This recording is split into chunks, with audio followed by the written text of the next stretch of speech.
ETF index mutual funds నేర్చుకుని stock మార్కెట్లో రాణించాలనుకుంటున్నారా? వెంటనే ఈ నెంబర్కి కాల్ చేయండి.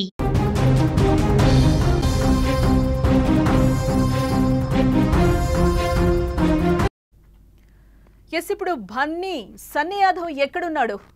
ఎన్ఐఏ అదుపులో ఉన్నట్టుగా సమాచారం అయితే అందుతోంది. అధికారికంగా ఎన్ఐఏ వెల్లడించని పరిస్థితి అయితే కనిపిస్తుంది.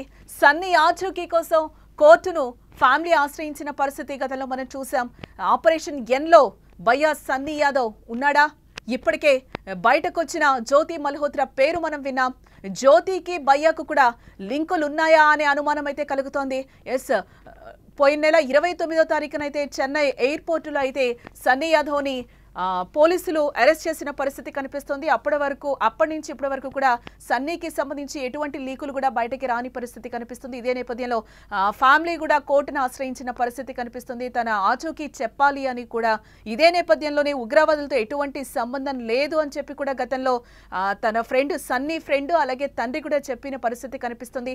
ఎటువంటి ఆధారాలు లేకుండా ఎలా నా కొడుకు కానీ నా ఫ్రెండ్ కానీ దోష అవుతాడు అని కూడా వాళ్ళు ప్రశ్నించిన పరిస్థితి అయితే కనిపిస్తోంది. ఇక ఇదే అంశానికి సంబంధించి మరింత సమాచారాన్ని మా న్యూస్ ఎడిటర్ తిరుమల అందిస్తారు. తిరుమల, సన్నీ యాదవ్ ఇరుక్కున్నట్టేనా? 29వ తారీఖున తనని అధికారులు అరెస్ట్ చేసిన పరిస్థితి కనిపిస్తుంది. అప్పటి నుంచి ఇప్పటి వరకు కూడా ఎటువంటివి బయటికి రాని పరిస్థితి కనిపిస్తుంది. అసలు సన్నీ ఎక్కడున్నాడు అనుకోవాలంటారు? ఇది పెద్ద మిస్టరీగా మారుతోంది జానకి. నిజానికి ఎందుకు భయ్యా సన్నీ యాదవ్ని అదుపులోకి తీసుకున్నాక అతని వివరాల్ని బయటికి వెల్లడించట్లేదు? ఇది ఇప్పుడు అతిపెద్ద మిస్టరీగా మారుతుంది. నిజంగా భయ్యా సన్నీ యాదవ్కి ఐఎస్ఐతో లింకులు ఉన్నాయా, ఉగ్రవాదులతో లింకులు ఉన్నాయా, లేకపోతే ఆపరేషన్ మేడం ఎన్తో ఏమైనా సంబంధాలు ఉన్నాయా అనే కోణంలో విచారణ జరుగుతున్నట్టు తెలుస్తుంది. భయ్యా సన్నీ యాదవ్ని మే 29వ తేదీన చెన్నైలో ఎన్ఐఏ ఎయిర్పోర్ట్లో అదుపులోకి తీసుకుంది. చెన్నైలోనే ఒక సీక్రెట్ ప్లేస్లోకి తీసుకెళ్లి ఆయన్ని ప్రశ్నిస్తున్నట్టుగా సమాచారం ఉంది. భయ్యా సన్నీ యాదవ్ని, జ్యోతి మల్హోత్రాని ఇద్దరిని ఎదురెదురుగా కూర్చోబెట్టి కూడా ప్రశ్నిస్తున్నట్టుగా తెలుస్తుంది. ఎందుకంటే భయ్యా సన్నీ యాదవ్, జ్యోతి మల్హోత్రాకి సంబంధాలు ఉన్నాయని ఎన్ఐఏ బలంగా విశ్వసిస్తున్నట్టుగా సమాచారం. At the same time madam ఎన్ ఏదైతే నిన్న ఆపరేషన్ మేడం ఎన్ ఏదైతే ఉందో ఈ మేడం ఎన్తో ఒక్కసారిగా ఈ అనుమానాలు మరింత బలపడ్డాయి. ఎందుకంటే మేడం ఎన్ ఏదైతే షహజాదా ఉందో పాకిస్తాన్ లాహోర్లో ఆమె ఒక ట్రావెల్ ఏజెన్సీని నడుపుతోంది. షహజాదా భారత్ నుంచి పాకిస్తాన్లో పర్యటించే పర్యాటకులకు ఈమె ఏర్పాట్లు చేస్తూ ఉంటుందన్నమాట. అంటే ముఖ్యంగా ఏదైతే సిక్కు గురుద్వార్కి వెళ్ళే వాళ్ళు, కర్తాల్పూర్ గురుద్వార్కి వెళ్ళే వాళ్ళ కోసం ఎక్కువగా ఈమె ట్రావెల్ ఏజెన్సీ అంటే వీసాలు కానీ లేకపోతే ఈ టూర్స్ అన్ని ప్లాన్ చేస్తుంది. ఎట్ ది సేమ్ టైం పాకిస్తాన్లో పర్యటించాలనుకునే వాళ్ళకు కూడా ఈ టూర్స్ ప్లాన్ చేస్తుంది. అయితే ఈమె ఎప్పుడైతే ఈ ట్రావెల్ ఏజెన్సీ పెట్టుకుందో అప్పుడే ఐఎస్ఐ ఈమెకి షహజాదాకి ఒక ఆపరేషన్ అప్పచెప్పింది. ఏం చెప్పిందంటే భారతదేశంలో ఎవరైతే ఇన్ఫ్లుయెన్సర్లు ఉన్నారో వాళ్ళని పట్టుకొని వాళ్ళ ద్వారా 500 మంది స్లీపర్ సెల్స్ నెట్వర్క్ని తయారు చేయాలని షహజాదాకి ఐఎస్ఐ ఒక అసైన్మెంట్ ఇచ్చింది. షహజాదా ఐఎస్ఐ అసైన్మెంట్ని 100% అమలు చేయడం కోసమే ఎవరైతే ఇండియాలో ఇన్ఫ్లుయెన్సర్స్గా ఉన్నారో, యూట్యూబ్లో వీడియోలు చేస్తూ ట్రావెలింగ్ వీడియోలు చేస్తున్నారో వాళ్ళని టార్గెట్ చేసింది. వాళ్ళతో మచ్చిక చేసుకొని వాళ్ళకి పాకిస్తాన్లో టూర్లు ఇప్పిస్తూ పాకిస్తాన్ టూర్కి కావాల్సిన ఏర్పాట్లు చేస్తూ ఫైనాన్షియల్ సపోర్ట్ చేస్తూ పాకిస్తాన్లో ఉన్న ఐఎస్ఐ అధికారులని, మిలిటరీ అధికారులని, పాకిస్తాన్కి గూఢాచార వ్యవస్థని వీళ్ళని పరిచయం చేస్తూ ఈజీగా ఢిల్లీలో ఉన్న పాకిస్తాన్ ఎంబసీ నుంచి ఈజీగా వీసాలు వచ్చే విధంగా ఎవరైతే డానిష్ ఉన్నాడు కదా జ్యోతి మల్హోత్రా ఫ్రెండ్, డానిష్ ద్వారానే వీళ్ళకి వీసాలు ఈజీగా ఇప్పించే ప్రయత్నం చేసినట్టుగా తెలుస్తుంది. షహజాదా విషయం బయటకు వచ్చిన తర్వాతే జ్యోతి మల్హోత్రా కావచ్చు, నిన్న దొరికిన సింగ్ కావచ్చు, భయ్యా సన్నీ యాదవ్ కావచ్చు, గతంలో దొరికిన మొత్తం 17-18 మంది వరకు దొరికారు. వీళ్ళ వివరాలన్నీ బయటకు వస్తున్నట్టుగా తెలుస్తున్నాయి. భయ్యా సన్నీ యాదవ్ పైన ఎందుకు ప్రత్యేకంగా ఎందుకు సీక్రెట్గా ఉంచారు భయ్యా సన్నీ యాదవ్ని, ఎందుకు సీక్రెట్గా విచారిస్తున్నారని ఇప్పుడు అర్థం కాని పరిస్థితి. భయ్యా సన్నీ యాదవ్ ఫ్యామిలీ ఇప్పటికే హైకోర్టులో హెబియస్ కార్పస్ పిటిషన్ వేసినట్టుగా తెలుస్తుంది. ఈ పిటిషన్ పైన విచారణ జరిగితే పోలీసులకి ఆదేశాలు వెళ్ళే అవకాశం ఉంది. భయ్యా సన్నీ యాదవ్ ఎక్కడున్నా వెతికి పట్టుకొని కోర్టు ముందు హాజరుపరచాలని.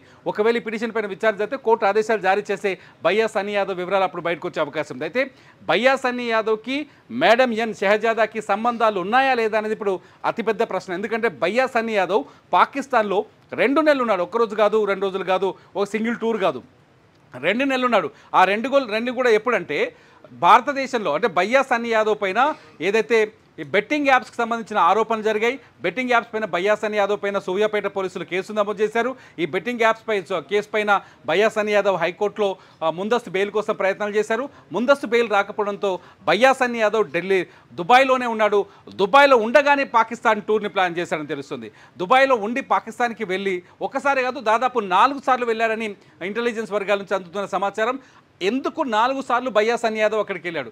రెండో పాయింట్ వచ్చేసి జకీర్ నాయక్ ఎవరైతే భారతదేశంలో యువతిని ఉగ్రవాదం వైపు రెచ్చగొట్టి ఉగ్రవాదం వైపు మళ్లిస్తున్నాడని ఆరోపణలు ఎదుర్కొంటున్నారో, మత ఛాందసాన్ని నూరిపోస్తుందనే ఆరోపణలు ఎదుర్కొని భారతదేశం నుంచి పారిపోయి మలేషియాలో సెటిల్ అయ్యాడో ఆ జకీర్ నాయక్ని పాకిస్తాన్ ఆహ్వానించింది. పాకిస్తాన్ ఆహ్వానించినప్పుడు జకీర్ నాయక్ అక్కడ ఒక సభ నిర్వహిస్తే ఆ సభలో ఇండియా నుంచి నేను హైదరాబాద్ నుంచి వచ్చానని భయ్యా సన్నీ యాదవ్ జకీర్ నాయక్ ఒక ప్రశ్న వేస్తాడు.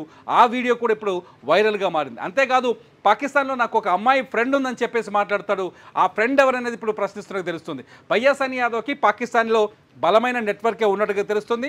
ఈ నేపథ్యంలోనే పాకిస్తాన్లో ఆర్మీ వాళ్ళని కానీ ఐఎస్ఐ వాళ్ళని కానీ గూఢాచార వ్యవస్థతో కానీ ఈయన మాట్లాడారని తెలుస్తుంది. అయితే తెలిసి మాట్లాడా, తెలియక మాట్లాడా, డబ్బులు తీసుకున్నాడా, భారతదేశానికి ద్రోహం చేయాలనుకున్నాడా, భారత రహస్యాలను అందించే ప్రయత్నం చేశాడా అనేది ప్రశ్నలుగా మిగిలిన్నాయి. భయ్యా సన్నీ యాదవ్ని అదుపులో తీసుకున్నామని ఎన్ఐఏ గనక చెప్తే తీసుకొని అతన్ని ప్రశ్నించిన తర్వాత అతను ఏమేమి ఒప్పుకున్నాడు ఈ విచారణలో అనే విషయాలు బయటకు వస్తే కానీ ఇవన్నీ రుజువు అయ్యే అవకాశాలు కనిపించట్లేదు. కానీ భయ్యా సన్నీ యాదవ్ పైన భయ్యా సన్నీ యాదవ్కి జ్యోతి మల్హోత్రాకి పెద్ద తేడా లేదనేది మాత్రం అర్థమవుతుంది. జ్యోతి మల్హోత్రా చాలా స్పష్టంగా భారతదేశంలో ఉన్న అన్ని ప్రాంతాలకు సంబంధించిన సెన్సిటివ్ వీడియోలని, సెక్యూరిటీకి సంబంధించిన వీడియోలని, ఎయిర్ బేస్లని, సైన్యం ఉండే స్థావరాలని, అట్లాగే నేవీ ఎయిర్ బేస్లని, వీటన్నింటికి సంబంధించిన సమాచారాన్ని జ్యోతి మల్హోత్రా పాకిస్తాన్కి చేరవేసినట్టుగా అనుమానిస్తుంది ఎన్ఐఏ. ఇప్పటికీ కూడా జ్యోతి మల్హోత్రా సిగ్గుపడట్లేదట. రైట్ టు ఇన్ఫర్మేషన్ యాక్ట్ ఉంది నాకు, లేకపోతే నాకు మాట్లాడే హక్కు ఉంది, నేను పౌరుడిగా మాట్లాడతానని చెప్పేసి మా పోలీసుల ముందు వాదిస్తుంది. ప్రస్తుతానికి ఆమె పోలీసుల అదుపులోనే ఉంది. ఆమె పైన విచారణ కొనసాగుతుంది. ఇదిలా ఉంటే సేమ్ సిచ్యువేషన్లో భయ్యా సన్నీ యాదవ్ కూడా ఉండడంతో వీళ్ళిద్దరిని కూర్చోబెట్టి ఫేస్ టు ఫేస్ విచారణ కూడా చేస్తున్నారని ఒక చర్చ జరుగుతుంది. అందుకే భయ్యా సన్నీ యాదవ్ వివరాలు ఇంతవరకు బయటకు రావడం. జ్యోతి మల్హోత్రా ఇష్యూని ఫస్ట్ నుంచే మనం తీసుకుంటే ఆమెకి సంబంధించిన విషయాలు ఎప్పటికప్పుడు కూడా అధికారులు బయటకిస్తున్న పరిస్థితి అయితే కనిపించింది. ఇప్పుడు సన్నీ విషయంలో అలాంటిది ఏం జరగట్లేదు. దాదాపు 10 days దాటిపోతుంది. ఇటు ఫ్యామిలీ కూడా అడుగుతున్న సిచ్యువేషన్ అయితే కనిపిస్తుంది. ఇటు మనకి కూడా ఎటువంటి ఆధారాలు దొరకని పరిస్థితి కనిపిస్తుంది. ఏంటి దీని అంతటినీ మనం ఏ విధంగా చూడాలి ఈ ఎపిసోడ్ అంతా?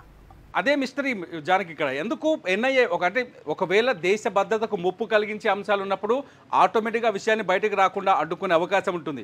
ఇటువంటి వాళ్ళకి థ్రెట్ కూడా ఉంటుంది.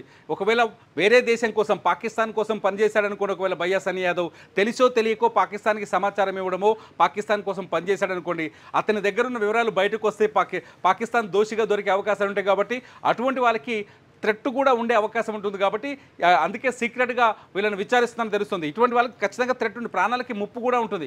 ఖచ్చితంగా ఇతర దేశాలకు గూఢచర్యం చేసే వాళ్ళకి ప్రాణాలకి 100% ముప్పు ఉంటుంది. ఇంకో పాయింట్ ఏంటంటే 500 మంది స్లీపర్ సెల్స్ నెట్వర్క్ని ఇండియాలో అరేంజ్ చేయాలని ఎవరైతే షెహజాదాకి మేడం ఎన్ ఆపరేషన్ కింద అప్పచెప్పిందో ఐఎస్ఐ, ఆ స్లీపర్ సెల్స్ పాత్ర ఏ విధంగా ఉందో కూడా ఒకవేళ భయ్యా సన్నీ యాదవ్ చేసిన పనుల్లో స్లీపర్ సెల్స్కి సంబంధించిన నెట్వర్క్ కూడా దొరికిందో ఏమో చెప్పలేం కదా. చాలా రకరకాల సెక్యూరిటీ రీజన్స్ ఉంటాయి కాబట్టి అందుకే బయటకు చెప్పట్లేదనే సమాచారం కూడా ఉంది. జ్యోతి మల్హోత్రాది పోలీసులు ఇన్వెస్టిగేట్ చేశారు కాబట్టి ప్రారంభంలో కొన్ని విషయాలు బయటకు వచ్చాయి. కానీ ఆ తర్వాత జ్యోతి మల్హోత్రా ఇన్ఫర్మేషన్ కూడా పెద్దగా బయటకు రావట్లేదు. అయితే ఒక్కటి కేరళకి ఎందుకు వెళ్ళింది అనేది మొన్న 2 రోజుల క్రితం ఒక పెద్ద బ్రేకింగ్ వచ్చింది. కేరళలో చాలా పెద్ద పెద్ద నేవీకి సంబంధించిన స్థావరాలు ఉన్నాయి, వ్యూహాత్మకమైన స్థావరాలు. అంటే కొన్ని స్థావరాల్లో ఖచ్చితంగా అక్కడి నుంచి యుద్ధం ఎక్కడి నుంచి మొదలవుతూ ఎక్కడ సేఫ్ జోన్ ఉంటుందో అక్కడే ఉంటాయి. ఆ స్థావరాలకు సంబంధించిన వివరాలని జ్యోతి మల్హోత్రా బయట పెట్టినట్టుగా కొంత అనుమానాలు వ్యక్తం చేస్తారు. మొత్తానికి ఇదంతా ఒక ఇన్ఫర్మేషన్ అయితే తీసుకుంటున్నారు. ఇదంతా మొత్తం ఒక రూపకానికి రావడానికి కొంచెం టైం పట్టే అవకాశం అయితే కనిపిస్తుంది. భయ్యా మాత్రం ఇన్ని రోజులు 29 నుంచి ఇప్పటి వరకు అక్కడే ఉన్నాడు అంటే ఖచ్చితంగా భయ్యా ఇరుక్కుపోయాడనే మాత్రం అర్థమవుతుంది. భయ్యా సన్నీ యాదవ్ ఖచ్చితంగా ఎన్ఐఏ దగ్గర ఇరుక్కుపోయాడనే చర్చ మాత్రం జరుగుతోంది జానకి. రైట్ తిరుమల. ఎస్, టోటల్గా అయితే మనం చూడొచ్చు భయ్యా సన్నీ యాదవ్ అసలు ఎక్కడున్నాడు, ఎన్ఐఏ అదుపులో ఉన్నట్టుగా ఇప్పటివరకు సమాచారం అయితే అందుతుంది. అధికారికంగా ఎన్ఐఏ అధికారులు అయితే ఇప్పటివరకు ఎలాంటి విషయాలు కూడా వెల్లడించని పరిస్థితి కనిపిస్తుంది. సన్నీ ఆచూకీ కోసం ఇటు ఫ్యామిలీ కూడా కోర్టును ఆశ్రయించిన పరిస్థితి అయితే కనిపిస్తుంది. ఆపరేషన్ ఎన్ లో కూడా భయ్యా సన్నీ యాదవ్ ఉన్నాడా అనే అనుమానాలు అయితే ఇప్పుడు ప్రెసెంట్ వ్యక్తమవుతున్న పరిస్థితి కనిపిస్తుంది. ఈ నేపథ్యంలోనే ఎన్ఐఏ అధికారులు ఇప్పటివరకు కూడా ఎటువంటి లీకులు ఇవ్వని పరిస్థితి అయితే కనిపిస్తుంది. జ్యోతికి భయ్యాకు లింకులు ఉన్నాయా అనే అనుమానం కూడా కలుగుతోంది.